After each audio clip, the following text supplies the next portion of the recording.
The words hit me like a physical blow to the chest. "I'm sorry, but we've done everything we could." Sarah Rodriguez was pronounced dead at 11:47 p.m. I stared at the doctor through the glass window of the pediatric waiting room, watching his mouth move as he delivered the news that would shatter an 8-year-old's world forever. My name is Emma Rodriguez, and at 8 years old, I was about to lose the only parent I had left. But what happened next would challenge everything everyone believed about life, death, and the power of a child's unwavering love. My mama, Sarah Rodriguez, was the strongest person I knew. She worked double shifts as a nurse at Miami General Hospital, always coming home with stories about saving lives and helping families. After my daddy died in a car accident when I was 5, she became my entire universe. Every morning, she'd braid my long black hair while humming Spanish lullabies her own mama used to sing to her. Every night, she'd tuck me in and promise that no matter what happened, love never dies. "Mija," she would say, placing her warm hand on my chest. "Feel that heartbeat? That's our connection. Even when we're apart, our hearts beat together." I never thought those words would become the most important thing anyone had ever told me. The day everything changed started like any other. Mama woke me up at 6 a.m. with kisses on my forehead. "Good morning, my little sunshine," she whispered, her voice still thick with sleep. She was wearing her favorite scrubs, the blue ones with tiny butterflies that I had picked out for her birthday. "Do you have to work late again tonight?" I asked, wrapping my arms around her neck. "Just one extra shift, baby girl. Mrs. Carmen next door will pick you up from school, and I'll be home by bedtime. I promise."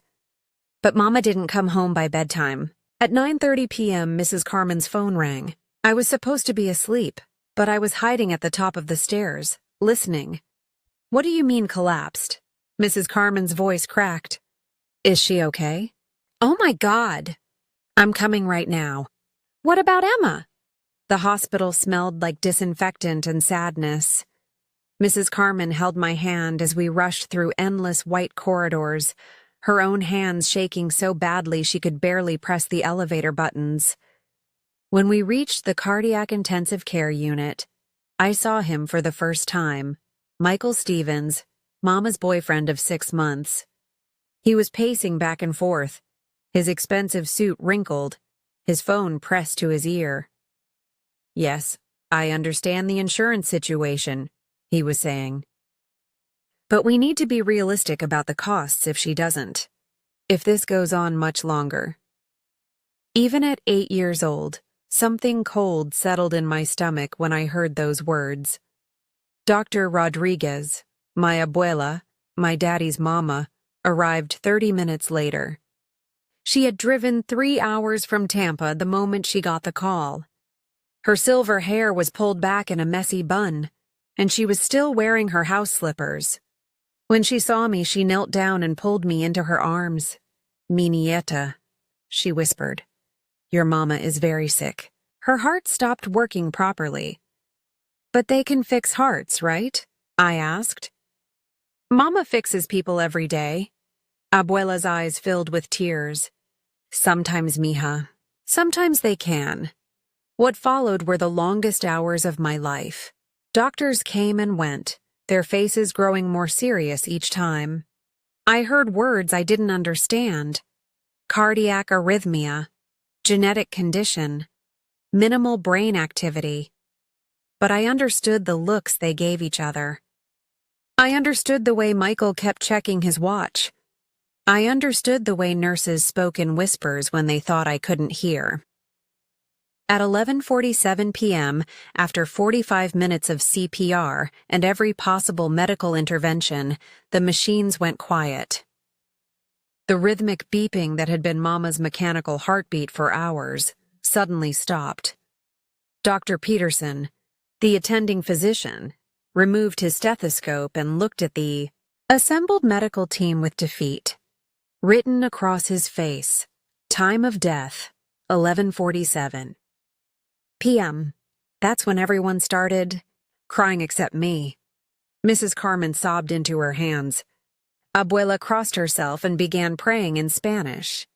Michael sat down heavily in a chair and put his head in his hands, though something about his grief seemed off. Performed, almost. But I didn't cry. I couldn't cry, because Mama wasn't gone. I could still feel her. Call it intuition. Call it the bond between a mother and daughter. Call it whatever you want. But as I stood in that sterile hospital room, staring at Mama's still form on the bed, I could swear I felt her heartbeat echoing in my own chest. Faint, but there. Like she was trying to tell me something. She's not dead, I announced to the room. Everyone turned to look at me. Dr. Peterson's expression softened with the kind of pity adults reserve for children who don't understand reality. Emma, sweetie, he said gently, I know this is very hard to understand, but your mama's heart has stopped. She's gone to be with your daddy in heaven. No, I said, more firmly this time. She's not gone. I can feel her heartbeat. Michael stood up abruptly. This is exactly what I was worried about. The child needs professional help. This kind of denial isn't healthy. She's 8 years old, Abuela snapped, her voice sharp with grief and anger. She's lost both parents. Let her process this however she needs to. By encouraging delusions? Michael's voice rose. Sarah would want what's best for Emma, and what's best is accepting reality and getting proper psychological support. I wasn't listening to their argument. I was focused on Mama's face, so peaceful and beautiful even without the machines. Her skin was still warm when I touched her hand. Her hair still smelled like the coconut shampoo we shared. And deep in my chest I felt it again, that echo of her heartbeat, like a Morse code message telling me to wait. The next 3 days were a blur of funeral arrangements and well-meaning adults telling me how I should feel. Michael took charge of everything, which surprised everyone since he and Mama had only been dating for 6 months. He claimed Mama had given him power of attorney, though Abuela questioned this repeatedly. It seems awfully convenient, she told Mrs. Carmen when she thought I wasn't listening. Sarah never mentioned any legal documents to me. Maybe she was planning for the future, Mrs. Carmen replied. She was always responsible about everything. But I noticed things adults missed. I noticed how quickly Michael had Mama's bank information. I noticed how he seemed more concerned with settling her affairs than grieving her loss. I noticed how he kept pushing for the funeral to happen as quickly as possible, claiming it would help me find closure. Most importantly, I noticed that every time I mentioned feeling Mama's heartbeat, his jaw would tighten and he'd change the subject. The funeral was scheduled for Thursday at St. Mary's Catholic Church. Mama had always loved that church. We went to Mass there every Sunday, and she volunteered in the soup kitchen every month. Father Martinez, who had known our family for years, agreed to perform the service despite the rushed timeline. Wednesday night, the night before the funeral, I couldn't sleep. I snuck out of Mrs. Carmen's guest room where I was staying and walked to the funeral home. I knew it was locked, but there was a window in the back that was slightly open, just enough for a small 8-year-old to squeeze through. The funeral home was dark and silent, filled with the smell of flowers and something else I couldn't identify. Mama's casket was at the front of the viewing room, surrounded by wreaths and bouquets that seemed too cheerful for such a sad place. I walked up to the casket slowly, my bare feet silent on the carpeted floor. "Mama?" I whispered. "Everyone says you're gone, but I know you're still here. I can feel you." I placed my small hand on her chest, right over her heart. Her skin was cold now, colder than it had been at the hospital. But underneath that coldness, I swear I felt something. A flutter, a whisper, a rhythm so faint it might have been my imagination, but it was there.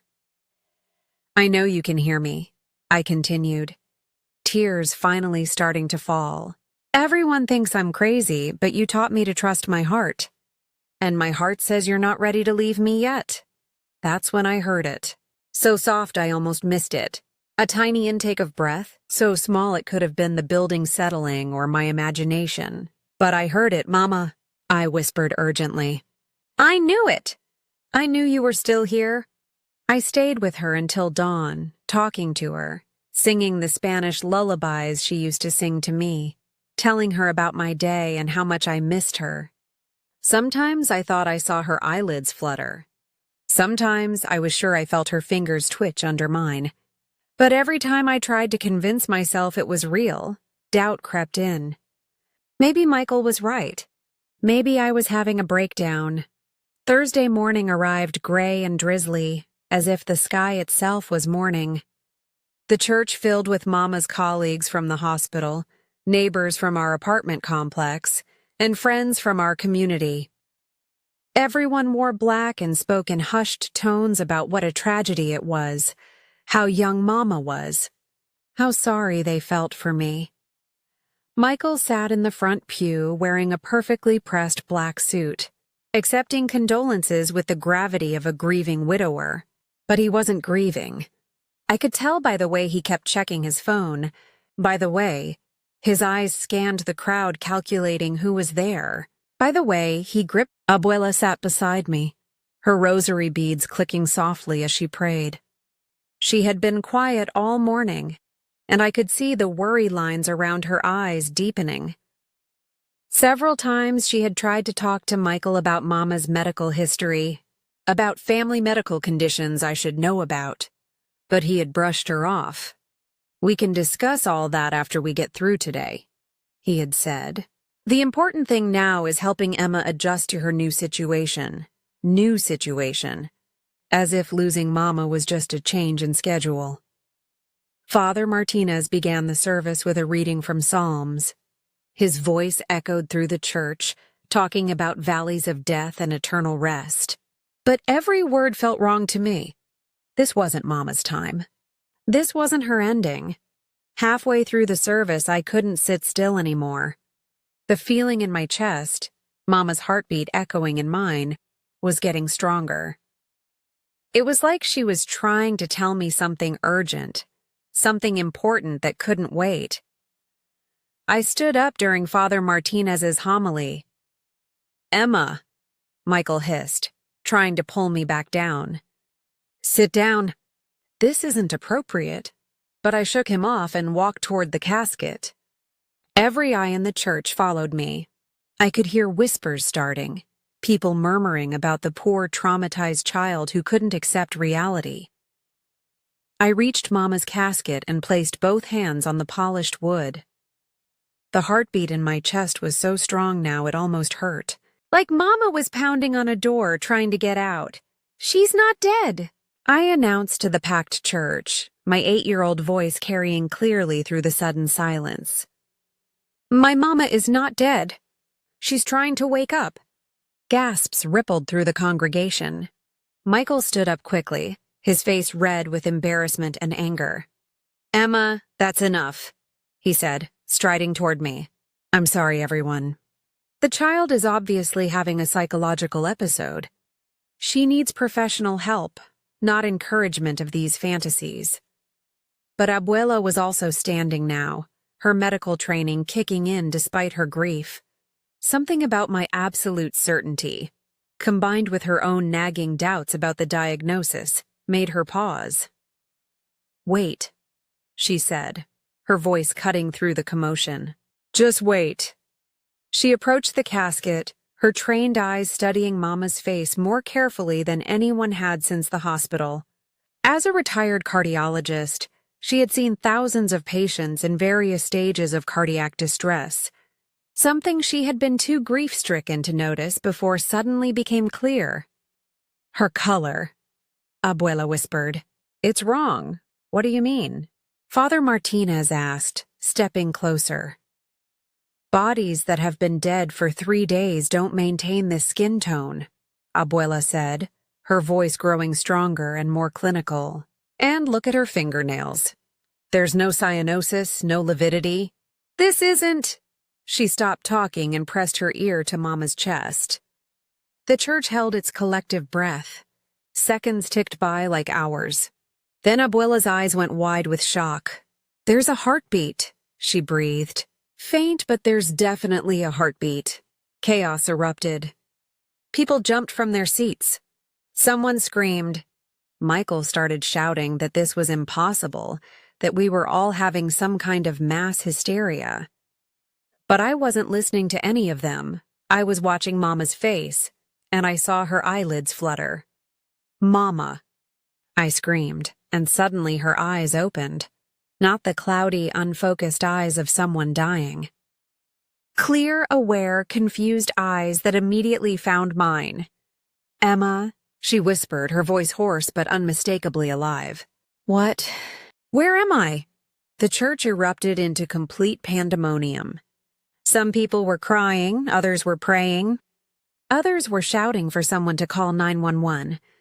Michael had gone completely white and was backing away from the casket as if he'd seen a ghost. Because, in a way, he had. Abuela immediately went into full medical mode, checking Mama's pulse, her breathing, her pupil response. "She's alive," she announced to the chaos. Weak, dehydrated, but very much alive. "Someone call an ambulance now." Father Martinez crossed himself and began praying in rapid Spanish. I climbed up into the casket, which wasn't easy in my funeral dress, and threw my arms around Mama's neck. I knew it. I sobbed into her hair. "I knew you weren't gone. I could feel your heartbeat." Mama's arms came up weakly to hold me. "Mi amor," she whispered, tears streaming down her face. "How long? What happened?" 3 days, Abuela said, still checking her vital signs. "You've been clinically dead for 3 days." What followed was a medical investigation that would make headlines around the world. As paramedics rushed Mama to the hospital, very much alive this time, doctors scrambled to understand how someone declared dead after 45 minutes of failed resuscitation could wake up 3 days.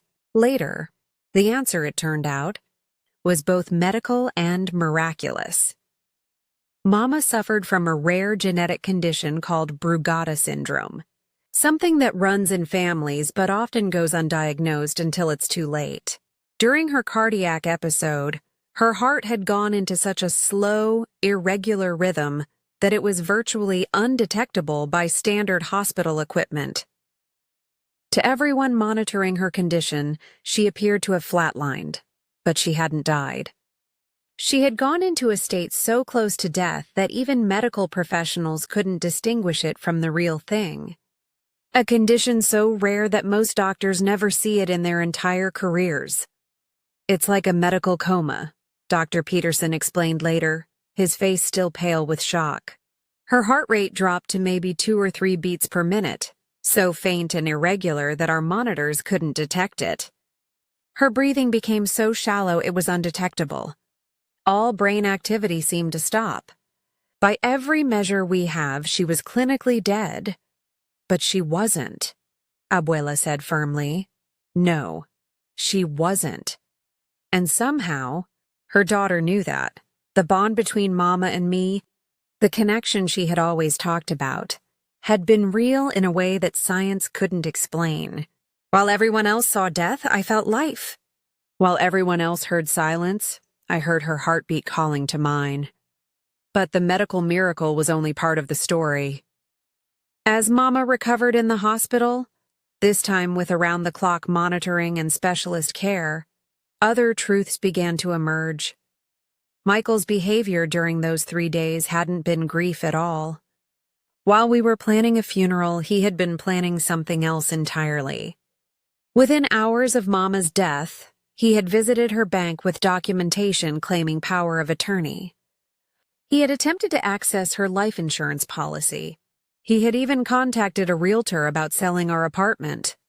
"I was looking out for Emma's future," he protested when confronted. Sarah would have wanted me to handle her affairs responsibly, but Abuela had done some investigating of her own. The power of attorney documents were forgeries.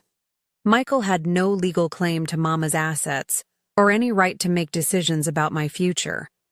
Worse, there were phone records showing he had been in contact with a life insurance investigator just hours after Mama's collapse, inquiring about the payout timeline. "You were waiting for her to die," I said to him when he came to visit Mama in the hospital. I was sitting in her lap, both of us very much alive, and his face kept cycling through expressions of shock, anger, and something that looked like panic. "Don't be ridiculous," he snapped. "I loved your mother." "No," Mama said quietly, her voice still weak but growing stronger every day. "You loved what you thought you could get from me." The police investigation that followed revealed that Michael had a pattern. 3 previous relationships with single mothers who had life insurance policies. 2 of them had died under suspicious circumstances, though nothing was ever proven. The 3rd had ended the relationship when she discovered his attempts to forge financial documents. Michael Stevens was arrested for fraud, forgery, and conspiracy.